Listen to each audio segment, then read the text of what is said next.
Welcome back to the neighborhood, boys and girls. Our next guest is Josh Buchter. Josh, welcome to the show. Thank you so much, Jim. Good to be here. Now, I know you got a little bit of a name change, an official label change. So what's the official introductory label of Josh now? Wolf of Broad Street, Real Estate Events and Consulting. All right. And that came from a while. Everybody kind of knows you as the magazine guy or whatever, and the events guy that you're doing. Yep. How did you get into throwing the events? Because that's where I met you. I met you at an event with some people. What was like your little bit of a journey and path that got into promoting real estate and throwing real estate events? Of course. Yeah, Wolf of Broad Street was before the magazine business even. So we started Wolf of Broad Street back in 2016. Our first event was at the Bridge, Philly, 100 Spring Garden Street, right next to Delilah's. It was a complete dive bar, but it was cool. My partner Bethany and I live in Old City. So started with humble beginnings at a dive bar where the bartender, his name's Chris Red. He gave me the idea to host an event there because he would always see me going to that particular bar after all the events I was running around to. I got a business development and marketing background, so I was always representing different companies, drumming up business, networking a lot. He said, why don't you do it yourself? Do it here if you want to. I did it there. I wore the cheapest, ugliest suit that I cringe at when I see the pictures of it. But some people, we had 150 people there, and some people have not barely missed an event since. You know what I mean? It's funny, that bartender, Chris Red, is now the manager of Down Nightclub, one of the biggest, most popular clubs in Philadelphia. Mm-hmm. And we're hosting an event there with Crown Mortgage on April 25th. It's absolutely crazy how things go full circle. Small world, nothing happens by mistake. Yeah, exactly. So from dive bars now to the top nightclubs and Rivers Casino Philadelphia and the Buck Hotel and Philmont Country Club. These are all venues that we're in with now, and we're just continuing to build, one step in front of the other. Okay. Yeah. And how do you come up with the ideas for these events? Is this like you guys are just sitting at home on a Saturday night watching TV and you're like, maybe we should do this? Always thinking, always brainstorming, and always just keeping our radars open for hints and signs and opportunities. Like April 25th, Down Nightclub is connected to Howl at the Moon. So we're taking over both sides of the venue, the club and the sports bar. The fact that that bar is called Howl at the Moon and our brand is Wolf of Broad Street, okay, that just gave us an idea there. Right. Let's call it the Howl at the Moon Real Estate Networking Party at Down Nightclub. Yep. So just like the synergies when right there. When the stars align and you're open to it and you're like, okay, like that book by Matthew McConaughey when he's always just like, green light, go. There you go. You just got to be open to those types of things. Now, you have to partner up with a lot of different people, and that's always a topic that I like to talk to people in business about. What do you look for in a partner when you're going through things, and is there something that's an absolute red light stop for you in a partner? Definitely looking for deep pockets. No, I'm just kidding. But no. That doesn't hurt. It doesn't hurt, but. No. All of our partners come recommended or nominated by people that we know, our peers in the industry. The realtors that we work with, if they're working with those partners and they're happy and saying good things, we know those partners are reputable. We definitely, have gotten caught up with some partners who did fall by the wayside and did get themselves in trouble with different things, and it's very rare that it happens, and some things will slip through the cracks, but we are extra diligent in partnering strategically and tactfully only with the right people. Sure. Luckily the majority of the partnerships and relationships have been A1, and we've represented people for years, but there is a certain amount of things that you learn over the years and are able to weed through to kind of have the cream rise to the top. We've represented at some points over 100 partners at any given time, and then we're realizing less is more. What I mean? Like maybe we won't have 10 mortgage sponsors at an event. Maybe that's watering down the value of the sponsorships. So now we're aligning ourselves with the power players like Crown Home Mortgage to give all the spotlight to them for that event. What I mean? And it's been working out pretty good. Nice. Yep.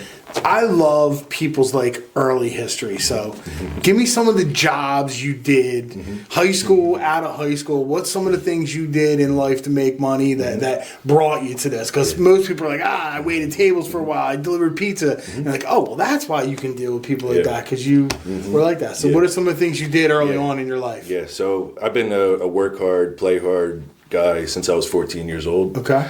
Got my working papers as soon as I could at 14, and I was a pot washer at the Winslow House catering hall in Sicklerville, New Jersey. Okay, I never read where that is. Yep. So Friday, Saturday, Sunday, working 4 to 12, washing pots. There was 4 banquet rooms in there, so sometimes all 4 parties are going. You can imagine how crazy that gets. Yeah, man. Dude, I literally started out at Venice Catering, which is around the corner from there, in the dishwashing room when I was 14 years old. Same exact thing. Cool. For sure. $5.50 an hour. Yeah, I was $3.35 an hour. Okay. I'm a little older than you. Yeah. So I guess I had it good. yeah. But yeah, that's a $40 shift before taxes. So Yeah. you're like, what the hell? But I eventually, started working during the week there, setting up the banquet rooms, cleaning up the banquet rooms. Okay. I eventually was a line chef there. I had the keys to the place. I could go there and do my thing, without supervision. Did everything there. I cleaned up roadkill in the parking lots. I dig ditches in the back for sprinkler systems. I fix roofs. It was crazy. But I worked there from 14 all the way to freshman year in college, in the summers when I was home. You know what I mean? So became a mobile DJ. It's low-key been an events guy without even knowing it, just being in that banquets business, and then starting to pick up mobile DJ jobs. Before I had a license, my best friend Ray, who lived across the street, we started a mobile DJ business where our parents would have to drive us to the gig, and we would charge $150 for the party, and all different types of parties. And every job that we did, we got 2 or 3 jobs off of that, and we just continued to do that. Right. I put that down when I went to college, pretty much. But yeah, and then after, during college, I worked at a conference hotel, 50 conference rooms. So I used my banquets experience to set up conference rooms for, Novartis and Deloitte and all the big companies in North Jersey. Okay. Yeah, I had a lot of jobs. I worked at CVS before. I worked in a restaurant before, being a waiter, and I only lasted a few weeks.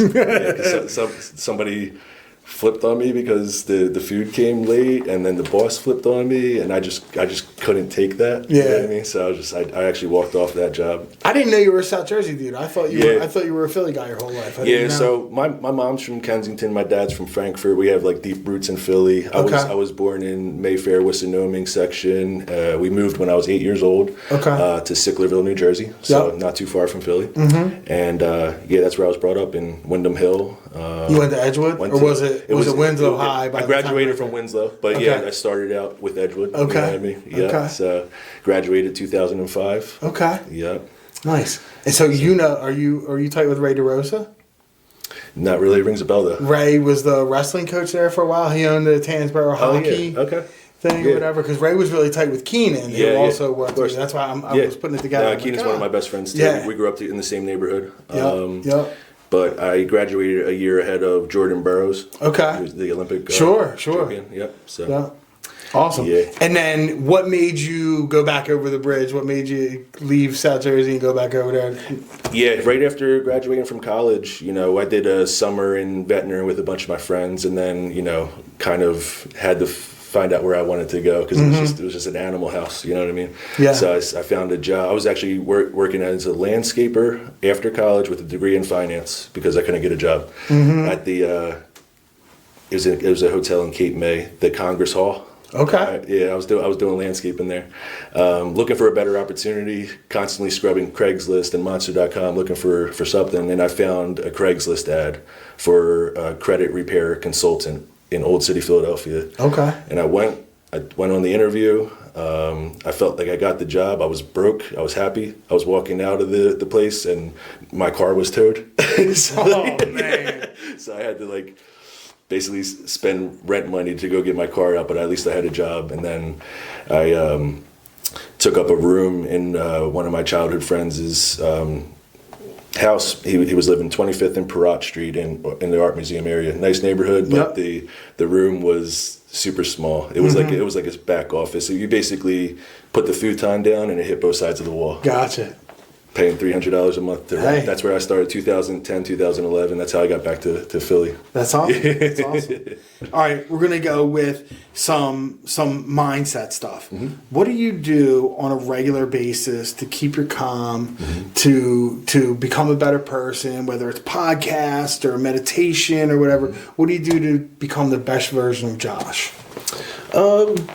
I start my day off really early before the world wakes up, you know. Okay. And even if it hurts, but that's my quiet time to have my coffee, to write. And what I write, I'm not journaling, but I'm, you know, outlining what needs to be done today, what was done, you know, crossing off what was done yesterday, transferring anything that wasn't completed yesterday onto what today looks like, managing my calendar well. So I'm kind of just like OCD with, you know, my to-do lists and, you know, basically a slave to my calendar. Okay. You know? So I feel like that helps with my mindset because I find if I'm not writing these things out, and then it's just all stored in my head, and that's not good. Okay. You know what I mean? So I feel like getting it out of your head onto paper, and just feeling that sense of accomplishment. You know, checking it off. All right. You know, but yeah, I listen to some podcasts, a lot of true crime. Okay. All right. What about like physical stuff? Do you do any type of like hiking, any type of stuff to physically keep yourself in? Yeah, I mean, we live in Old City across from Penn's Landing. We're exercising up and down the Penn's Landing walk there, but that's one thing I could definitely use is getting more back on track with getting to the gym and health things. But I tend to just like we have so much going on with the different businesses and different events and all the clients, so I would be the first one to admit that I need to get back on that track. You know? Cool. Yeah. All right. And what about mindset stuff? Is there like someone that you listen to, look to for advice, whether it's a regular person that you know or someone that you listen to? Is there, whether it's Gary Vaynerchuk or Ed Mylett or someone that's out there you listen to, or even like Uncle Tony that you talk to? How do you get your guidance? That's a good question. I mean, I don't listen to a lot of people consistently. I don't read a lot of books. I just like, my partner Bethany's my rock, so I'm able to talk to her. Smart. Her a lot, you know what I mean? So she'll know when something's on my mind or when my mindset is not right, and say, time out, take a break, give me your phone. Let's go for a walk. Let's put this down for a second. So, she's a big part of that. But I feel like my life is like a movie. I treat it like a movie. I listen to music. It's like your soundtrack. It's like, okay, let's like not listen to anybody else. Let's go live our life and figure this out. I like it. So, I like it. Awesome. All right, we're going to do a personal question for you now as your last question. I don't want to do music. I'm going to do sports. I'm going to do interview again. You can sit down and interview anyone who lived, is alive, dead, whatever, through history. Anyone who ever lived, you get 30 minutes to sit down with them. I want to know who you want to interview and what would be the first question that you'd ask them. Curveball. Definitely a curveball.